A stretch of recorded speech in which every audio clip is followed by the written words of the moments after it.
The Screaming Skull, Part II. Yes, I'm alone in the house at night now, for Mrs. Treherne does everything herself, and when I have a friend, the sexton's niece comes in to wait on the table. He takes his wife home every evening in winter, but in summer, when there's light, she goes by herself. She's not a nervous woman, but she's less sure than she used to be that there are no bogies in England worth a Scotchwoman's notice. Isn't it amusing, the idea that Scotland has a monopoly of the supernatural? Odd sort of national pride, I call that, don't you? That's a good fire, isn't it? When driftwood gets started at last, there's nothing like it, I think.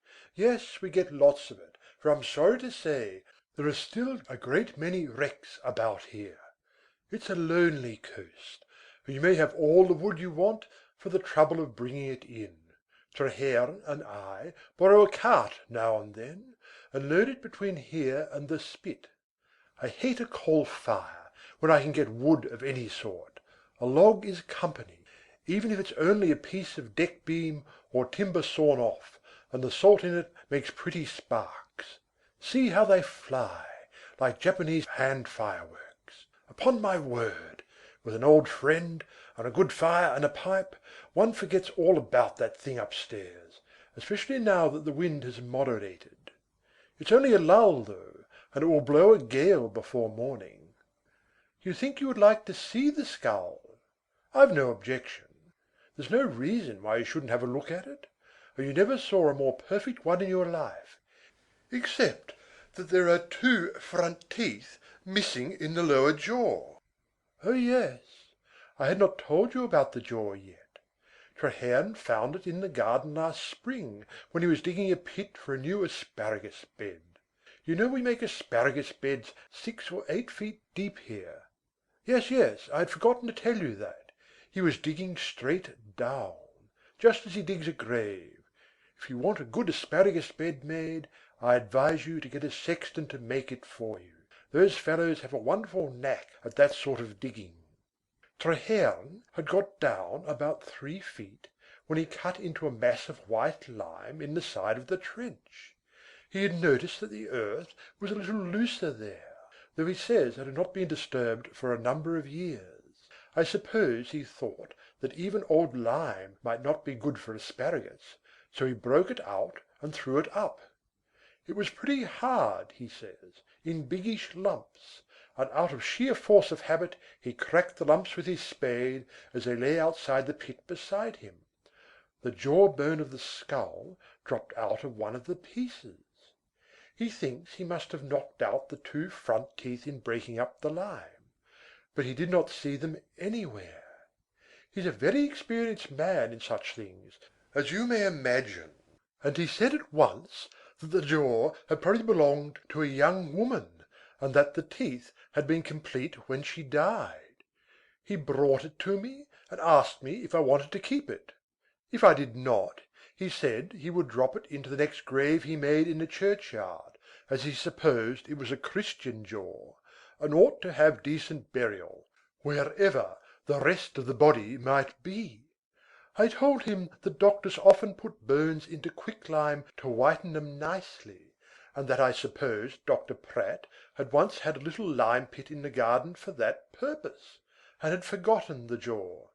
Treherne looked at me quietly. "Maybe it fitted that skull that used to be in the cupboard upstairs, sir," he said. "Maybe Dr. Pratt had put the skull into the lime to clean it, or something, and when he took it out he left the lower jaw behind. There's some human hair sticking in the lime, sir." I saw there was, and that was what Treherne said. If he did not suspect something, why in the world should he have suggested that the jaw might fit the skull?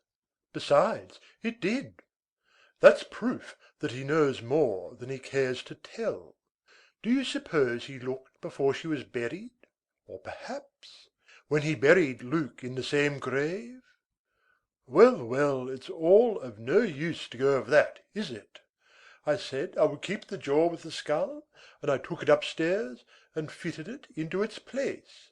There's not the slightest doubt about the two belonging together, and together they are. Treherne knows several things. We were talking about plastering the kitchen a while ago, and he happened to remember that it had not been done since the very week when Mrs. Pratt died. He did not say that the mason must have left some lime on the place, but he thought it, and that it was the very same lime he had found in the asparagus pit. He knows a lot. Treherne is one of your silent beggars who can put two and two together. That grave is very near the back of his cottage, too, and he's one of the quickest men with a spade I ever saw. If he wanted to know the truth, he could, and no one else would ever be the wiser, unless he chose to tell. In a quiet village like ours, people don't go and spend the night in the churchyard to see whether the sexton potters about by himself between 10 o'clock and daylight. What is awful to think of is Luke's deliberation, if he did it. His cool certainty that no one would find him out. Above all, his nerve, for that must have been extraordinary. I sometimes think it's bad enough to live in the place where it was done, if it really was done. I always put in the condition, you see, for the sake of his memory, and a little bit for my own sake too. I'll go upstairs and fetch the box in a minute. Let me light my pipe. There's no hurry. We had supper early, and it's only 9:30 o'clock. I never let a friend go to bed before 12, or with less than 3 glasses. You may have as many more as you like, but you shan't have less, for the sake of old times. It's breezing up again, do you hear? That was only a lull just now, and we are going to have a bad night. A thing happened that made me start a little when I found that the jaw fitted exactly. I'm not very easily startled in that way myself, but I have seen people make a quick movement, drawing their breath sharply, when they had thought they were alone, and suddenly turned and saw someone very near them. No one can call that fear. You wouldn't, would you? No. Well, just as I had set the jaw in its place under the skull, the teeth closed sharply on my finger. It felt exactly as if it were biting me hard, and I confess that I jumped before I realized that I had been pressing the jaw and the skull together with my other hand. I assure you I was not at all nervous. It was broad daylight, too, and a fine day, and the sun was streaming into the best bedroom. It would have been absurd to be nervous, and it was only a quick mistaken impression, but it really made me feel queer. Somehow it made me think of the funny verdict of the coroner's jury on Luke's death. By the hand or teeth of some person or animal unknown. Ever since that I've wished I'd seen those marks on his throat, though the lower jaw was missing then. I've often seen a man do insane things with his hands that he does not realize at all. I once saw a man hanging on by an old awning stop with one hand, leaning backward, outward, with all his weight on it, and he was just cutting the stop with the knife in his other hand when I got my arms around him. We were in mid-ocean, going 20 knots. He had not the smallest idea what he was doing. Neither had I when I managed to pinch my finger between the teeth of that thing. I can feel it now. It was exactly as if it were alive and were trying to bite me. It would if it could, for I know it hates me, poor thing. Do you suppose that what rattles about inside is really a bit of lead? Well, I'll get the box down presently, and if whatever it is happens to drop out into your hands, that's your affair. If it's only a clod of earth or a pebble, the whole matter would be off my mind, and I don't believe I should ever think of the skull again. But somehow I cannot bring myself to shake out the bit of hard stuff myself. The mere idea that it may be lead makes me confoundedly uncomfortable. Yet I've got the conviction that I shall know before long. I shall certainly know, I'm sure Treherne knows, but he's such a silent beggar. I'll go upstairs and get it. What? You had better come with me? Ha, ha, ha! You think I'm afraid of a bandbox and a noise? Nonsense! Bother the candle, it won't light. As if the ridiculous thing understood what it's wanted for. Look at that, the third match. They light fast enough for my pipe. There, do you see? It's a fresh box, just out of the tin safe where I keep the supply on account of the dampness. Oh, you think the wick of the candle may be damp, do you? All right, I'll light the beastly thing in the fire. That won't go out, at all events. Yes, it sputters a bit, but it will keep lighted now. It burns just like any other candle, doesn't it? The fact is, candles are not very good about here. I don't know where they come from, but they have a way of burning low occasionally, with a greenish flame that spits tiny sparks, and I'm often annoyed by their going out of themselves. It cannot be helped, for it will be long before we have electricity in our village. It really is a rather poor light, isn't it? You think I had better leave you the candle and take the lamp, do you? I don't like to carry lamps about, that's the truth. I never dropped one in my life, but I've always thought I might, and it's so confoundedly dangerous if you do. Besides, I am pretty well used to these rotten candles by this time. You may as well finish that glass while I'm getting it, for I don't mean to put you off with less than 3 before you go to bed. You won't have to go upstairs either, for I've put you in the old study next to the surgery. That's where I live myself. The fact is, I never ask a friend to sleep upstairs now. The last man who did was Crackenthorpe, and he said he was kept awake all night. You remember old Crack, don't you? He stuck to the service, and they've just made him an admiral. Yes, I'm off now, unless the candle goes out. I couldn't help asking if you remembered Crackenthorpe. If anyone had told us that the skinny little idiot he used to be was to turn out the most successful of the lot of us, we should have laughed at the idea, shouldn't we? You and I did not do badly, it's true. But I'm really going now. I don't mean to let you think I've been putting it off by talking. As if there were anything to be afraid of. If I was scared, I should tell you so quite frankly, and get you to go upstairs with me. Here's the box. I brought it down very carefully, so as not to disturb it, poor thing. You see, if it was shaken, the jaw might get separated from it again, and I'm sure it wouldn't like that. Yes, the candle went out as I was coming downstairs, but that was the draught from the leaky window on the landing. Did you hear anything? Yes, there was another scream. Am I pale, do you say? That's nothing. My heart is a little queer sometimes, and I went upstairs too fast. In fact, that's one reason why I really prefer to live altogether on the ground floor. Wherever the shriek came from, it was not from the skull, for I had the box in my hand when I heard the noise, and here it is now.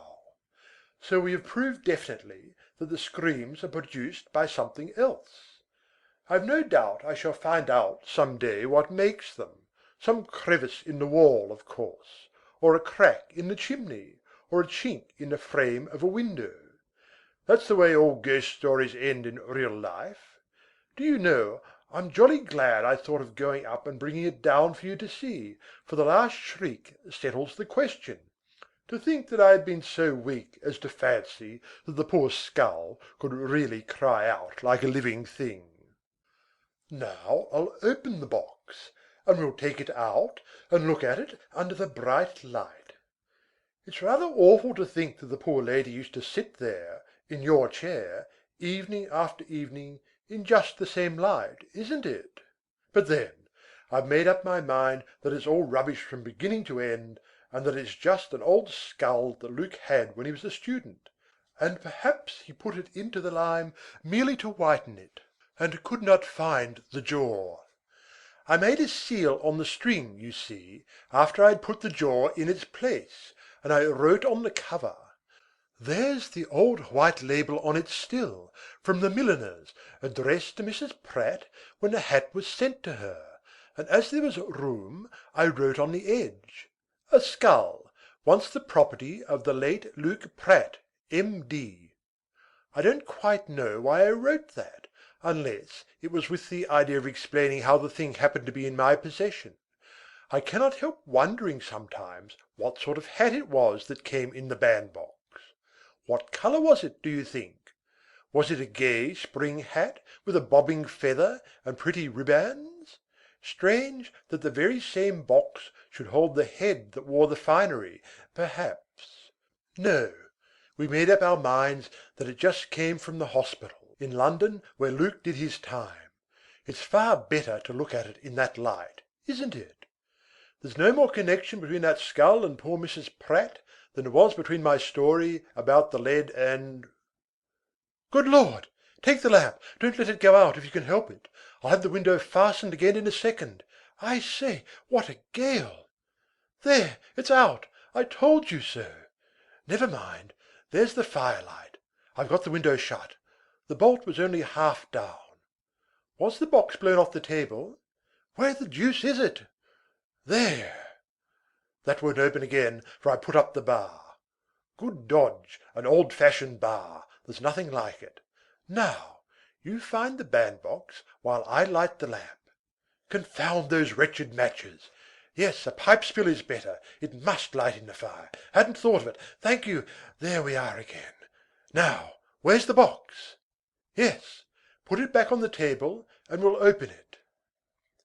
That's the first time I've ever known the wind to burst that window open, but it was partly carelessness on my part when I last shut it. Yes, of course I heard the scream. It seemed to go all around the house before it broke in at the window. That proves that it's always been the wind and nothing else, doesn't it? When it was not the wind, it was my imagination. I've always been a very imaginative man. I must have been, though I did not know it. As we grow older, we understand ourselves better, don't you know? I'll have a drop of the Hulstkamp neat, by way of an exception, since you are filling up your glass. That damp gust chilled me, and with my rheumatic tendency, I am very much afraid of a chill, for the cold sometimes seems to stick in my joints all winter, when it once gets in. By George, that's good stuff! I'll just light a fresh pipe, now that everything is snug again, and then we'll open the box. I'm so glad we heard that last scream together, with the skull here on the table between us, for a thing cannot possibly be in two places at the same time, and the noise most certainly came from outside, as any noise the wind makes must. You thought you heard it scream through the room after the window was burst open? Oh yes, so did I, but that was natural enough when everything was open. Of course we heard the wind. What could one expect? Look here, please. I want you to see that the seal is intact before we open the box together. Will you take my glasses?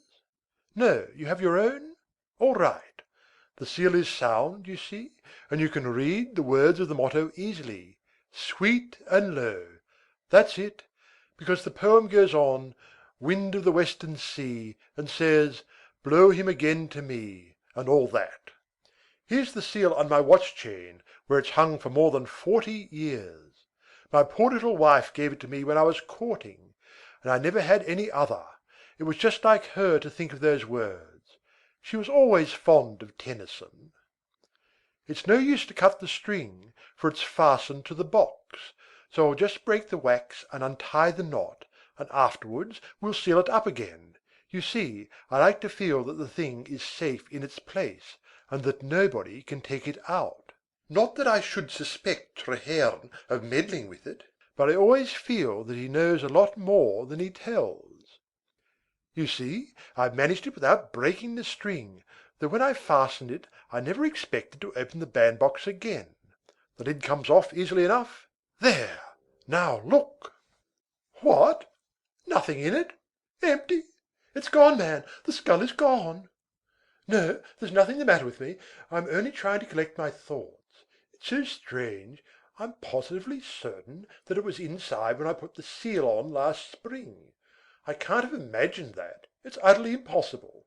If I ever took a stiff glass with a friend now and then, I would admit that I might have made some idiotic mistake when I had taken too much.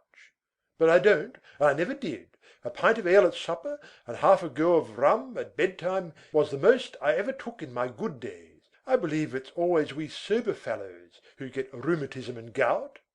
Yet there was my seal, and there is the empty bandbox. That's plain enough. I say, I don't half like this. It's not right. There's something wrong about it, in my opinion. You needn't talk to me about supernatural manifestations, for I don't believe in them, not a little bit. Somebody must have tampered with the seal and stolen the skull. Sometimes, when I go out to work in the garden in summer, I leave my watch and chain on the table. Treherne must have taken the seal then and used it, for he would be quite sure that I should not come back in for at least an hour. If it was not Treherne, oh, don't talk to me about the possibility that the thing has got out by itself. If it has, it must be somewhere about the house, in some out-of-the-way corner, waiting. We may come upon it anywhere, waiting for us, don't you know, just waiting in the dark. Then it will scream at me, it will shriek at me in the dark, for it hates me, I tell you. The bandbox is quite empty. We are not dreaming, either of us. There, I turn it upside down. What's that? Something fell out as I turned it over. It's on the floor. It's near your feet. I know it is, and we must find it. Help me to find it, man. Have you got it? For God's sake, give it to me, quickly. Lead. I knew it when I heard it fall. I knew it couldn't be anything else by the little thud it made on the hearth-rug. So it was lead after all, and Luke did it. I feel a little bit shaken up. Not exactly nervous, you know, but badly shaken up, that's the fact. Anyone would, I should think. After all, you cannot say that it's fear of the thing, for I went up and brought it down. At least, I believed I was bringing it down, and that's the same thing, and by George, rather than to give in to such silly nonsense, I'll take the box upstairs again and put it back in its place. It's not that. It's the certainty that the poor little woman came to her end in that way, by my fault, because I told the story. That's what is so dreadful. Somehow I had always hoped that I should never be quite sure of it. But there's no doubting it now. Look at that. Look at it. That little lump of lead with no particular shape. Think of what it did, man. Doesn't it make you shiver? He gave her something to make her sleep, of course. But there must have been one moment of awful agony. Think of having boiling lead poured into your brain. Think of it. She was dead before she could scream, but only think, oh, there it is again. It's just outside. I know it's outside. I can't keep it out of my head. Oh, oh. You thought I had fainted? No, I wish I had, for it would have stopped sooner. It's all very well to say that it's only a noise, and that a noise never hurt anybody. You're as white as a shroud yourself. There's only one thing to be done, if we hope to close an eye tonight. We must find it and put it back into its bandbox and shut it up in the cupboard where it likes to be. I don't know how it got out, but it wants to get in again. That's why it screams so awfully tonight. It was never so bad as this, never since I first. Bury it? Yes, if we can find it, we'll bury it, if it takes us all night. We'll bury it 6 feet deep and ram down the earth over it, so that it shall never get out again, and if it screams, we shall hardly hear it so deep down. Quick, we'll get the lantern and look for it. It cannot be far away. I'm sure it's just outside. It was coming in when I shut the window, I know it. Yes, you're quite right. I'm losing my senses, and I must get hold of myself. Don't speak to me for a minute or two. I'll sit quite still and keep my eyes shut and repeat something I know. That's the best way.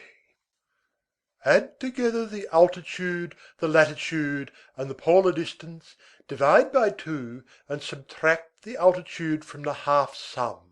Then add the logarithm of the secant of the latitude, the cosecant of the polar distance, the cosine of the half sum, and the sine of the half sum minus the altitude.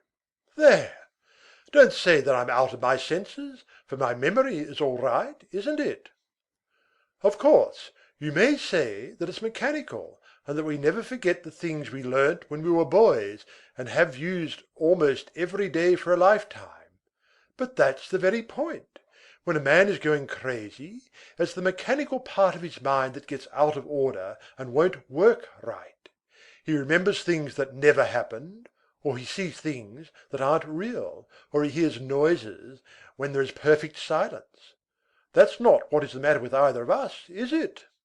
Come, we'll get the lantern and go round the house. It's not raining, only blowing like old boots, as we used to say. The lantern is in the cupboard under the stairs in the hall, and I always keep it trimmed in case of a wreck. No use to look for the thing? I don't see how you can say that. It was nonsense to talk of burying it, of course, for it doesn't want to be buried. It wants to go back in its bandbox and be taken upstairs, poor thing. Treherne took it out, I know, and made the seal over again.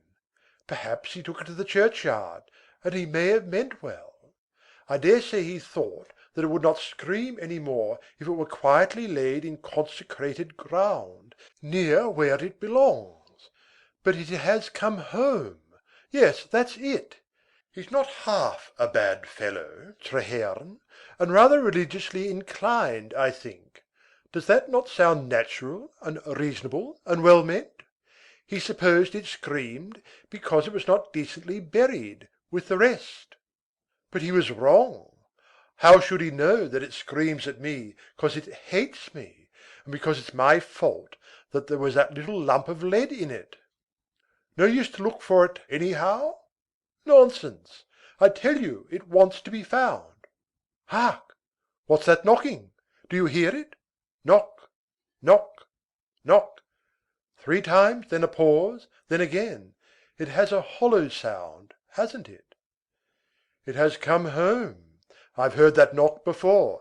It wants to come in and be taken upstairs in its box. It's at the front door. Will you come with me? We'll take it in. Yes, I own that I don't like to go alone and open the door. The thing will roll in and stop against my foot, just as it did before, and the light will go out. I'm a good deal shaken by finding that bit of lead, and besides, my heart isn't quite right. Too much strong tobacco, perhaps. Besides, I'm quite willing to own that I'm a bit nervous tonight, if I never was before in my life. That's right, come along. I'll take the box with me so as not to come back. Do you hear the knocking? It's not like any other knocking I ever heard. If you will hold this door open, I can find the lantern under the stairs by the light from this room without bringing the lamp into the hall. It would only go out. The thing knows we are coming. Hark! It's impatient to get in. Don't shut the door till the lantern is ready, whatever you do. There will be the usual trouble with the matches, I suppose. No, the first one, by Jove! I tell you it wants to come in, so there's no trouble. All right with that door now? Shut it, please. Now come and hold the lantern, for it's blowing so hard outside that I shall have to use both hands. That's it, hold the light low. Do you hear the knocking still? Here goes. I'll open just enough with my foot against the bottom of the door. Now! Catch it! It's only the wind that blows it across the floor, that's all. There's half a hurricane outside, I tell you. Have you got it? The bandbox is on the table. 1 minute, and I'll have the bar up. There. Why did you throw it into the box so roughly? It doesn't like that, you know. What did you say? Bitten your hand? Nonsense, man. You did just what I did. You pressed the jaws together with your other hand and pinched yourself. Let me see. You don't mean to say you have drawn blood? You must have squeezed hard, by Jove, for the skin is certainly torn. I'll give you some carbolic solution for it before we go to bed, for they say a scratch from a skull's tooth may go bad and give trouble. Come inside again, and let me see it by the lamp. I'll bring the bandbox. Never mind the lantern, it may just as well burn in the hall, for I shall need it presently when I go up the stairs. Yes, shut the door if you will. It makes it more cheerful and bright. Is your finger still bleeding? I'll get you the carbolic in an instant. Just let me see the thing. Ugh! There's a drop of blood on the upper jaw. It's on the eye tooth. Ghastly, isn't it? When I saw it running along the floor of the hall, the strength almost went out of my hands, and I felt my knees bending. Then I understood it was the gale, driving it over the smooth boards. You don't blame me? No, I should think not. We were boys together, and we've seen a thing or two, and we may just as well own to each other that we were both in a beastly funk when it slid across the floor at you. No wonder you pinched your finger picking it up after that. If I did the same thing out of sheer nervousness, in broad daylight, with the sun streaming in on me.